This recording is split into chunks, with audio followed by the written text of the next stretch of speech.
sexo masculino, que é o sexo biológico da pessoa. Diz que vai levar Trump às Nações Unidas e tal, não vai adiantar. No mesmo dia, a Corte Suprema da Inglaterra, do Reino Unido, decidiu que mulher é quem nasce mulher e homem é quem nasce homem. Não precisa decidir, né? Já está lá no Gênesis. Macho e fêmea os criou. Então, e na véspera, o parlamento da Hungria também disse, olha, não tem nada de meio sexo aí, masculino, feminino, não tem. É biologia. Mas aí, isso é uma questão política, inventaram, ficou vinculado a orientações políticas e tal. Não tem nada a ver com a ciência e com a biologia. Só isso. Bom, mas vamos mudar para outro assunto que também tem mais grandes assuntos de hoje. O outro foi uma retaliação que o ministro Alexandre de Moraes dirigiu à Espanha. Ele pediu lá a extradição do jornalista que está lá. Ele estava aqui, participou das manifestações, foi preso mais de uma vez, né? O Oswaldo Eustáquio está lá na Espanha.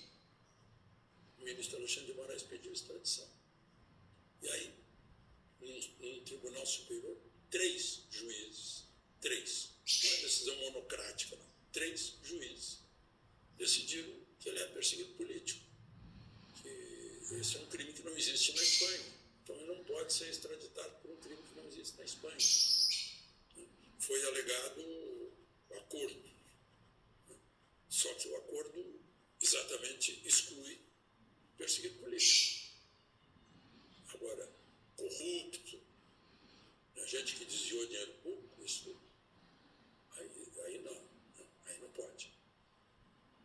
Mas aí, o ministro Alexandre de Moraes deu troco.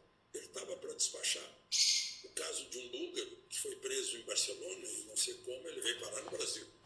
No meu tempo de menino, os grandes bandidos dos Estados Unidos, quando eram perseguidos pela polícia condenados, se refugiavam no Brasil. Né? Aparecia a última imagem, o sujeito caminhando em Copacabana. Talvez na cabeça de muitos isso ainda continue, porque sabe que aqui no Brasil é o paraíso dos bandidos. Né? Aí o sujeito veio para cá, um búlgaro.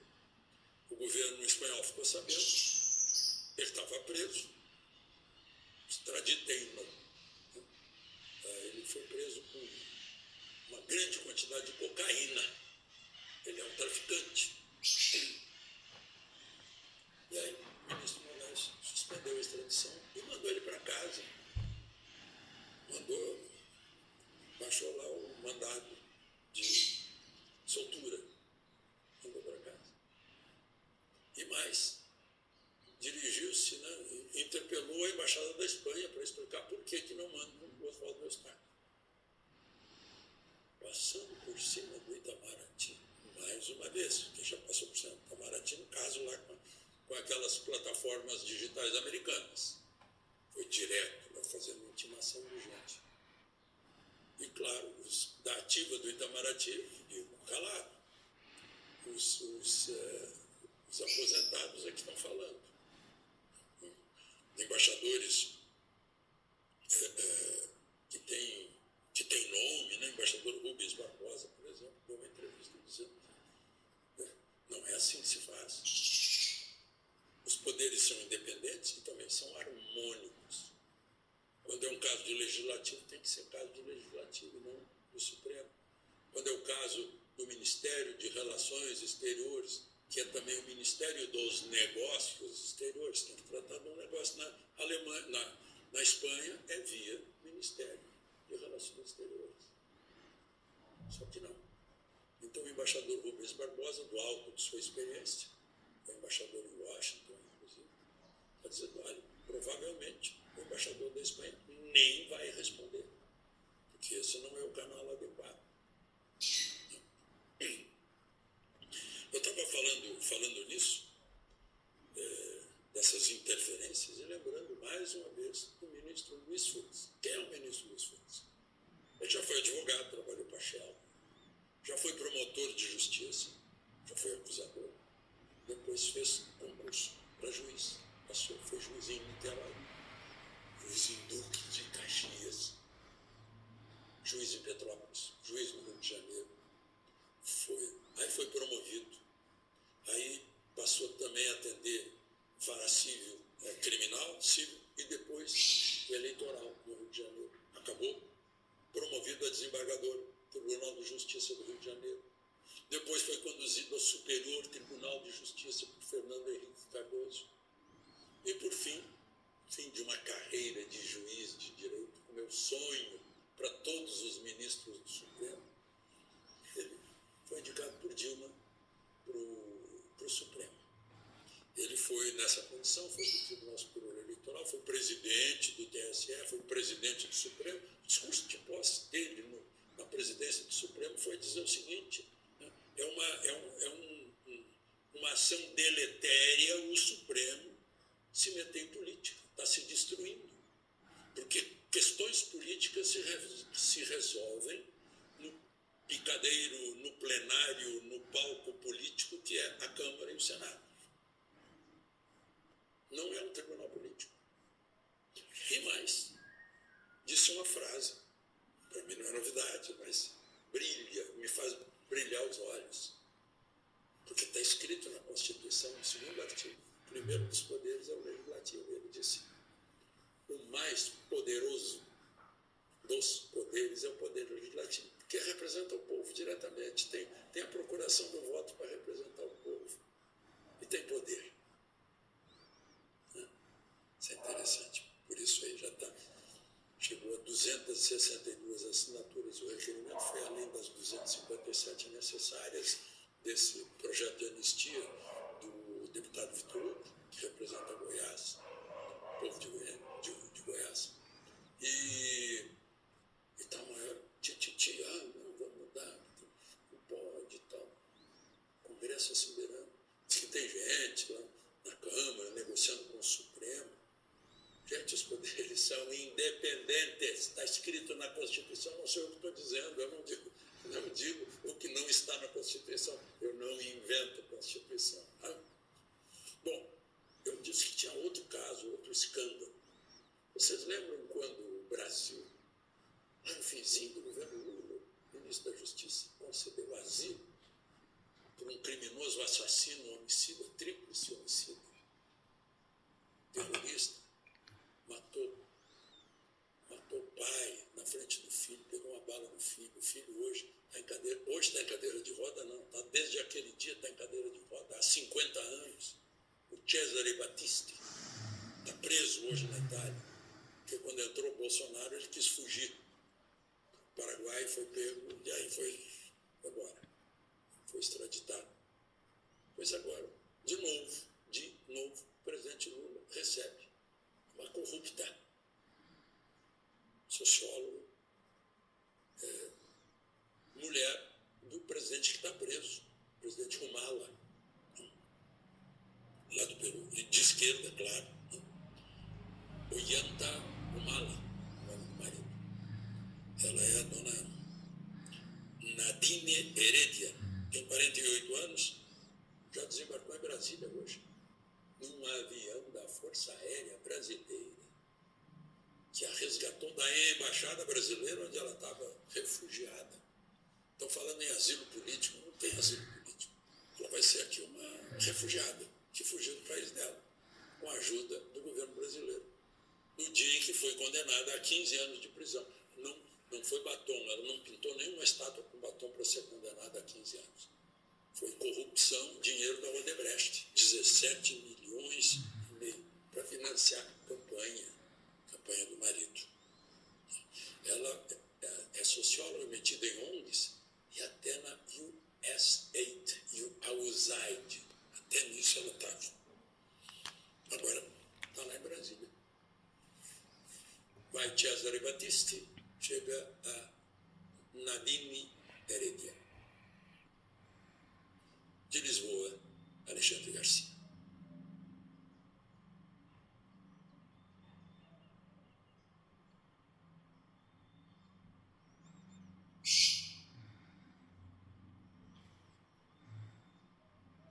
minha amiga, meu amigo, hora do nosso encontro nesta terça-feira, 15 de abril.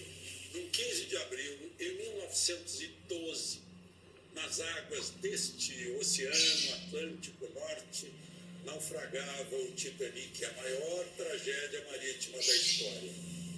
Pois nessas mesmas águas há muita alegria, muita vitória de brasileiros no surf. É porque eu estou aqui numa das capitais mundiais do surf. Eu estou em Ericeira e os nomes dos brasileiros são muito conhecidos aqui. Águas do Atlântico Norte, assim como na vida. De um lado, tragédia, de outro lado, alegrias sobre as ondas. Não esqueça de se inscrever e ao final de deixar o gostei ou não gostei.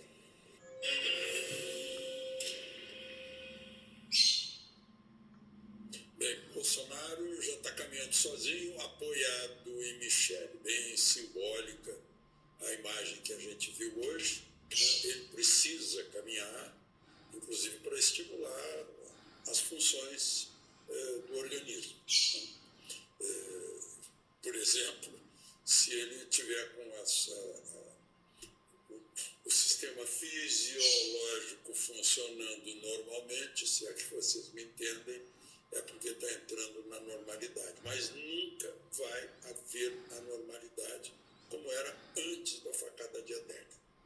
Por sorte, ele é um homem forte, resistiu, não morreu, e está resistindo a todas essas cirurgias que tornam o problema ainda maior. É um problema crônico. A facada de Adélio é um problema crônico. A facada é repetida todos os dias no organismo de Jair Messias Bolsonaro. Vai ser por toda a vida. E tomara que seja a última cirurgia, mas a visão médica da situação é que vão aparecer aderências ao longo do tempo. Ele precisa, por exemplo, mudar os hábitos alimentares. Os amigos mais chegados, a própria mulher dele, a Michele, insistem com ele há muito tempo, só que não adianta. Ele é assim, ele gosta de comer, digamos, porcaria. Essas coisas que a gente encontra aí de hambúrguer, pastel, feito na hora, gordura, refrigerante, essas coisas que não são boas para a saúde de uma pessoa que sofreu tanto que sofreu essa facada. Agora, eu fico me perguntando, conversando com as pessoas da época, lá na Câmara, quem era o presidente da Câmara? Era o Rodrigo Maia. O Rodrigo Maia fez com que a Polícia Legislativa realmente investigasse de que gabinete partiu o registro da presença de Adélio Bispo, na mesma hora e no mesmo dia em que ele deu a facada lá em Juiz de Fora. Se não insistiu, por quê? Razões pessoais, razões familiares, porque teria poder de ir até o fim. Aí faz um inquérito envolvendo um inquérito policial da Polícia Federal, que pede informações para a Polícia Legislativa e não aparece nada. Coisas que agora estão aparecendo, a gente tem que insistir nisso. Porque não é possível que a Adélio tenha tido o poder de registrar a presença dele na Câmara dos Deputados enquanto estava em Juiz de Fora. Isso não existe. Não há ficção que consiga registrar isso. Bom, voltando a Bolsonaro, está esfaqueado todos os dias, está inelegível pelo Tribunal Superior Eleitoral, é réu pelo Supremo Tribunal, ele não é mais presidente da República.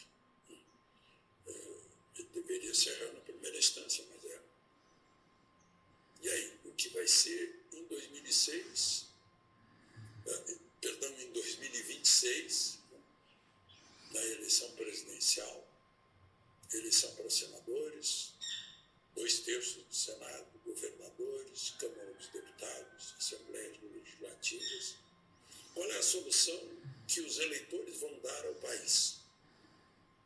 Eleitores não satisfeitos com a atual situação de empobrecimento dos pobres, cada vez mais, uma criação de dependência dos pobres do paternalismo do governo, Bolsa Família, por exemplo.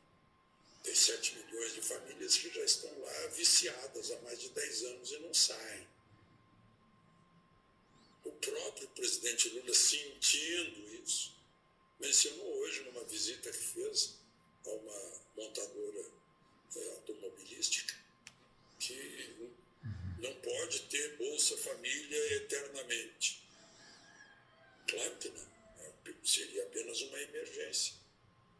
Mas se as pessoas tivessem acesso a um ensino de verdade, o ensino igualaria todo mundo. A formação de profissões,